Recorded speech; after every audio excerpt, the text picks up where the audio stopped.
You always hear these people talk about these sort of like amazing products they have. You know, there's one big product that does everything for them, but I had like a lot of smaller ones. So it was very much trying to build, you know, over like more. So I was kind of following trends in a sense. I was trying to build different products and find different products. But yeah, that's kind of what I did. And yeah, it was more. I think it was about 5 or 6 products that I found that were really big. I had a lot of little ones that they'd done 10, 20 grand here or there kind of thing. But yeah, I had about 5, 6 big products that did most of the revenue.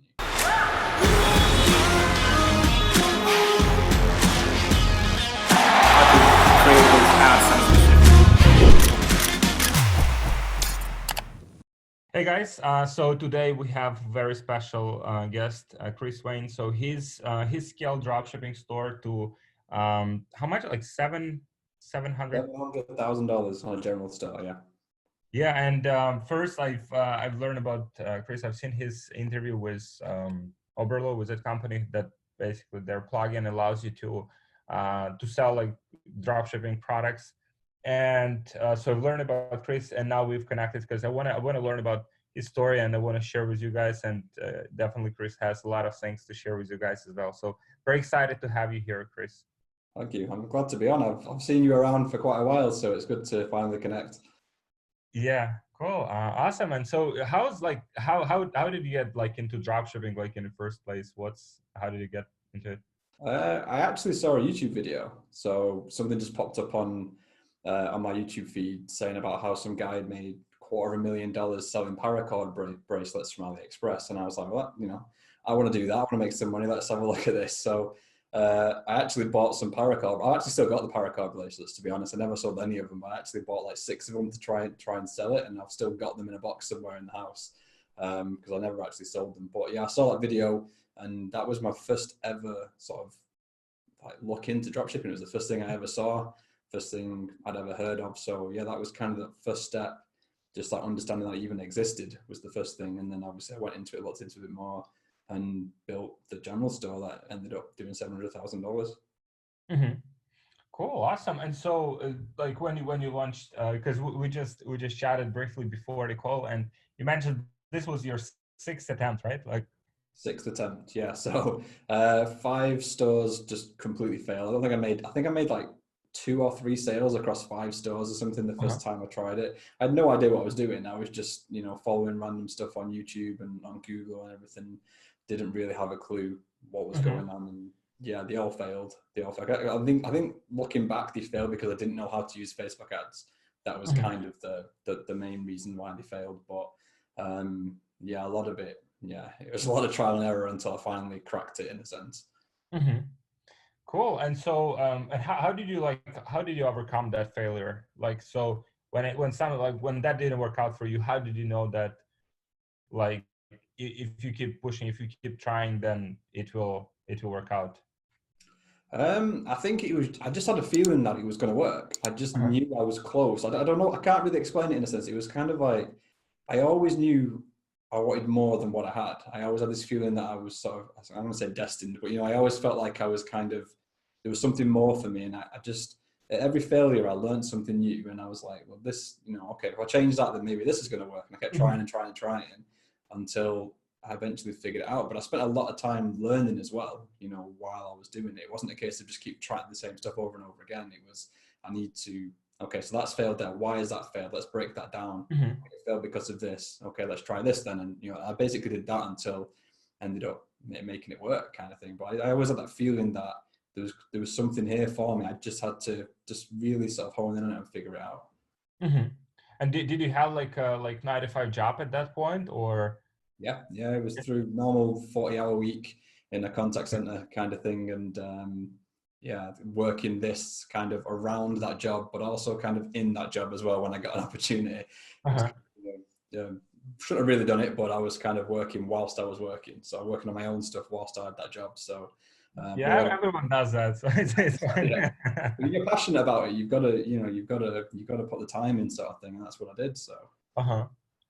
And so is that general store, like, have you generated most of the sales from one product, or that was like combination of the product that you generated like bulk of your sales? It was basically done across multiple products. I think one of the biggest ones was around $180,000 was on one product, and then I kind of you always hear these people talk about these sort of like amazing products they have. You know, there's one big product that does everything for them, but I had like a lot of smaller ones. So it was very much trying to build, you know, over like more. So I was kind of following trends in a sense. I was trying to build different products and find different products. But yeah, that's kind of what I did. And yeah, it was I think it was about 5 or 6 products that I found that were really big. I had a lot of little ones that made them 10, 20 grand here or there kind of thing. But yeah, I had about 5, 6 big products that did most of the revenue. Cool. And what are the major kind of like changes with dropshipping model? Obviously now we have the you know, we have that issue in China, right? Like with the virus, like we don't know how much that will last, so that delayed things a bit with shipping. What other like changes you see coming with dropshipping model like overall? I think the biggest issue with it is obviously the more sort of the consumer base become more familiar with it. If you go back 4 or 5 years, like it wasn't very well known. You know, the people who jumped on it originally, you know, had really like a very easy success. It just worked for them straight away without much effort. And I think these days now you're having to put a little bit more effort into it and be a little sort of smarter with what you're doing to make it work. I think that's kind of what I'm seeing now. And this is probably why we're starting to see the shift from those traditional general stores that kind of have a bunch of random products, no real branding. It's just a bunch of rubbish thrown on the site and try to sell, to the more one product stores that are branded around a particular product and try and create that sort of illusion that they own that brand and they are that product. And that's kind of the way you see dropshipping going now, because people are becoming, the consumers are becoming switched on to the whole, you know, countdown timers and scarcity and things like that. All that stuff that worked a couple of years ago doesn't seem to work as well anymore. I'm not saying it doesn't work, but it doesn't seem to work to the level it did a few years back. So I think that sort of the dropshipping isn't dying, it isn't saturated, it's evolving. And you have to kind of evolve with it, like with any business, really. Cool, awesome. And what are the major like 3 lessons that you've learned on this journey so far? Probably that there needs to be a demand for the product. If you can have the best marketing campaign, you can have the best website, you know, everything could be top notch, but if nobody wants that product, no one's going to buy that product. And that's something that I learned quite early on through a lot of mistakes, thinking, I suppose another thing is not always spending more is going to make more kind of thing. So I've had products that were in demand and worked really well. Like the one that did 180,000 was a seasonal product. It worked really well through that season. And I was like, great, next year I'm going to slam this back on again, do exactly the same, if not more, because of all the data I'd collected. And I put it on the following year and didn't make anything. It didn't happen because there was no demand for that product anymore. Even though my marketing was there, my advertising was there, the store was the same, nothing had changed. The only thing that had changed was the demand. There was just no demand for that product anymore. And that you know, I think you have to understand that not every product is going to be a winner. A lot of people think they can just throw up a beanie and think they're going to make $1 million. Like, this is some of the strange kind of conversations I have with people, that I think there has to be a demand for the product. It's probably one of them. Like I touched on then, that spending more doesn't mean you're going to make more. You know, you could spend $5 and it would be profitable, great, and you can start to scale it gradually. But if you go in and spend $200 and everything's wrong in the back end, you're not going to make more just because you spent $200. You've got to just roll with it gradually and obviously scale that way. Because I made some mistakes spending too much, thinking I had a winning product and I didn't, sort of thing. So that was good. Do you have like any specific number? Like, for example, when you test like new products, like do you test them to certain like threshold or certain like amount? I don't really have a set figure. I think because I've been doing it a few years now, I kind of judge, I kind of get a sense of if something's working or not. Like I've had products that I've launched and within 5 minutes, they've made a sale. Like the demand for that product is so high that it's instantly made a sale. Whereas I've had products where I've spent, say, $1,000 on testing different ad creatives to try and find that perfect one, go into a conversion campaign and it not make any money. So it's, yeah, it all comes down to that demand, but I don't really have a set number. It's just I will spend to the point where I see, am I getting traction with this or am I not getting traction with this? And it's kind of that, how much are you willing to spend on the budget to make it work, you know? So I don't really have a set number now. Cool. And do you focus on certain niches like health and wellness or beauty or like any others, or you just basically like sell whatever is selling at any given point? Yeah, it's pretty much trend. I look at trends. I don't really have anything. I don't really have a niche that I go into and focus on that. It comes down to the demand of the product. Your demand for a product can be in any niche, so it doesn't really matter what niche you're in, as long as it's the product that matters the most. And that's kind of what I've gathered from my experiences. It's the product, not the niche. I get a lot of people obviously messaging me saying, what niche should I do? Should I do this niche? Should I do that niche? Yeah. What product are you going to sell? And they don't know. They're just trying to go into a niche that they like. And it's like, well, the niche isn't going to sell you your product. The product's going to sell the product. So find the product, then look for your niche kind of thing. So I go after my demand is so important. There needs to be a demand for it. And then I build everything else around that. So to identify the demand, you use some spy tools for that? A little bit of combination. I use different apps to look at products. You've got things like Sell the Trend. I talked about that on my YouTube channel with the Sell the Trend app. I find really useful. But Google Trends as a free option is really useful. I've covered one of the products I did on my store was the snowboarding goggles. And if you Google Trend snowboarding goggles, you'll see massive spikes around the winter, which is what you would expect. You would expect that, but if you try and run that in the summer, it's not going to work. So it just comes down to that demand. Cool, awesome. And so for traffic sources, you mostly been using Facebook advertising? Yeah, Facebook is where probably 99% of my revenues come from. I am touching Google Ads at the minute just to see what kind of differences I'm seeing, but yeah, pretty much from day one it's been Facebook. Just to it's where everything has happened for me. It's where I started. It's where I still am. It just works for what I do. Cool. And so at what point, so you've been working with that 95 jobs. So at what point you decided just to quit the job and just focus on this full time? When I started making more each month than I was bringing in by working 8 hours a day, that was the big one. It was, why am I sat in an office for 8 hours a day if I'm, doing all this with everything else? And it made it a lot easier once I started to diversify that income as well. Instead of just relying on dropshipping stores, I started looking at other things like affiliates, my academy that I've got, all different things that were going on, just made it so much easier to sort of leave that security of that job kind of thing. Cool. And so at what price point, typically you go after products at a lower price point, like $20-$30, or you go with higher ticket products? I generally stick with that low impulse buy. So usually something in the region of $30-$60. It used to be a lot lower. I used to go down to $15-$20, but I think the cost of Facebook advertising has increased. So I think obviously to keep that profit margin, you have to increase the cost of the product as well. So looking around the $30-$60 mark, just because most people can kind of drop that on an impulse buy. It saves you having to do a ton of retargeting in the back end or warming up those customers at the front end. They just come to your store, buy it, and you're good, and you capture anything else in the back end after that. So that's kind of how I work it. Cool. So you go after basically the impulse purchases. So when people just see the product, like the product, and buy it on the spot.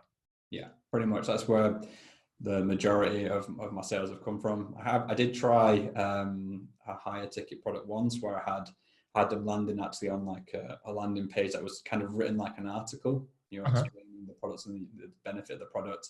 It kind of worked. Never really scaled it massively, but I find it a lot easier just to have those impulse buys, because it doesn't take a lot of testing, doesn't take a lot of upfront work. It's just you can throw something up, and as long as you're marketing and there's demand for it, you can see results straight away.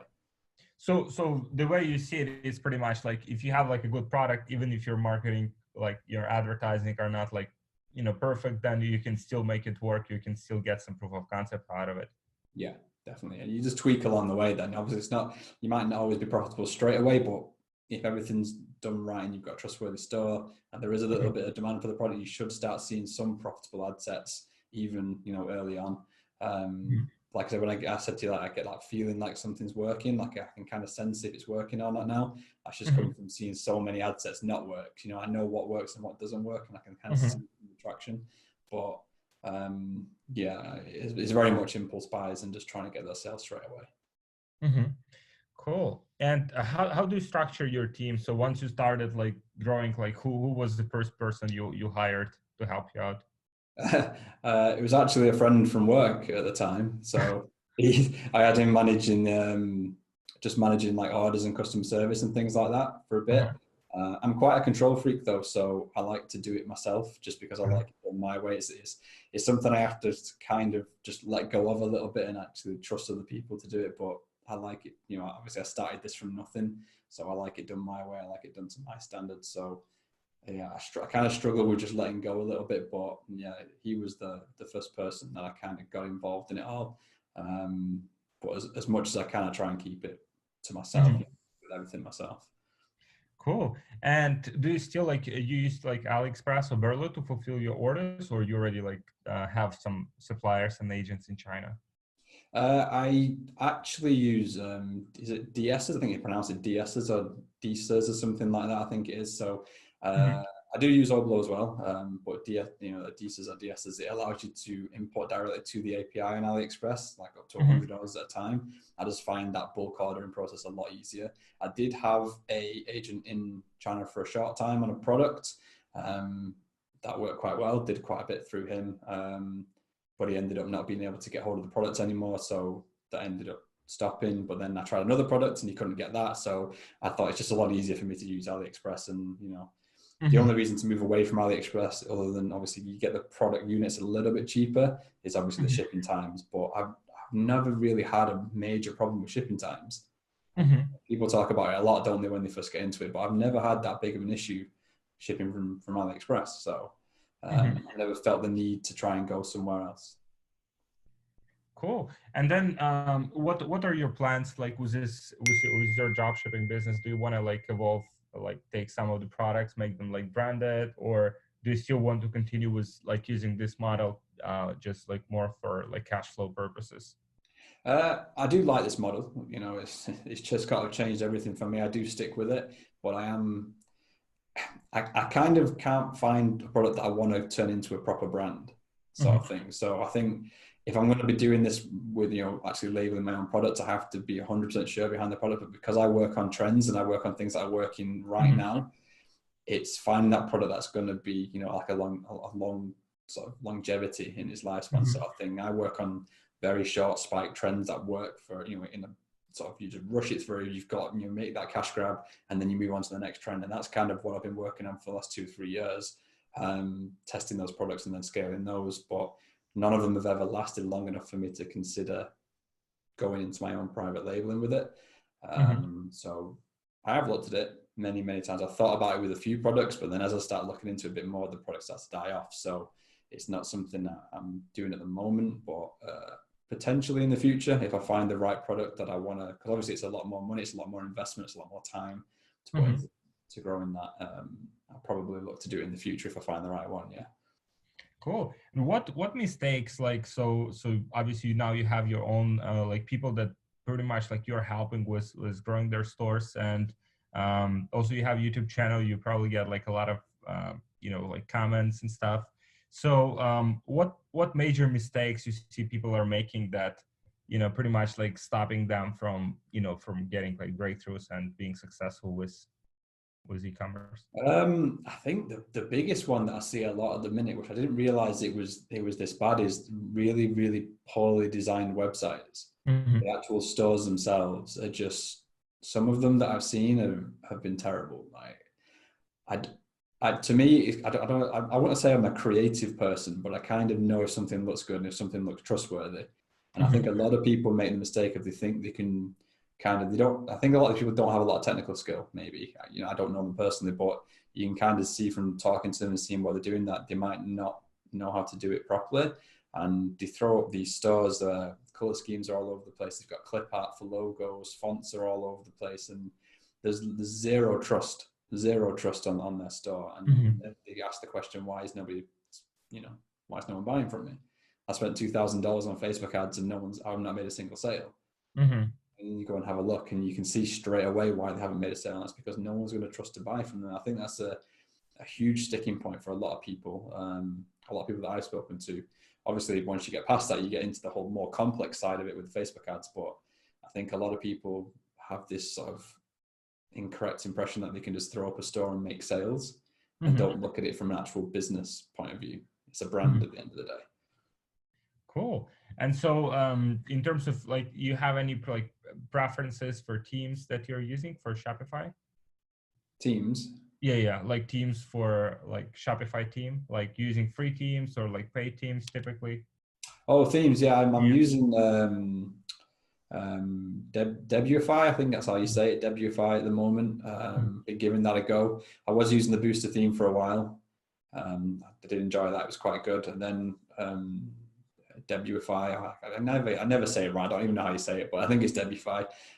They sort of allow you to add apps in the theme, so they come with the theme based on which plan you use. So I think I was spending like $20 a month on the upsell, on discounted upsells, and the upsell app was included within the theme. So it saved me $20 on the theme, on the app, by having it in that theme. So it made more sense from a cost point of view to actually get the theme. So I did that, and it works really well. I really do like it, to be fair. Is it like converting well?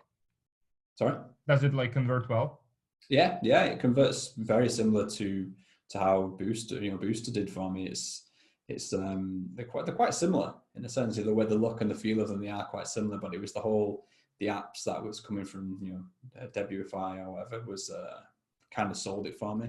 I just gave it a go, and it didn't make much difference at all, so I just ran with it to see what it was like. Awesome. Cool. Awesome. Chris, nice chatting. I think people have learned a lot. I've learned some things as well from our conversation. So yeah, awesome. We'll have it. We'll basically share it, and then you can put comments below this video. So Chris, if you'll have a moment, you can just respond to the comments below the video. And then yeah, I mean, looking forward to connecting with you, like seeing how everything progresses on your side. Like you definitely have a good foundation already. Like you've done some good numbers. So yeah, thanks for sharing. Guys, thank you for watching.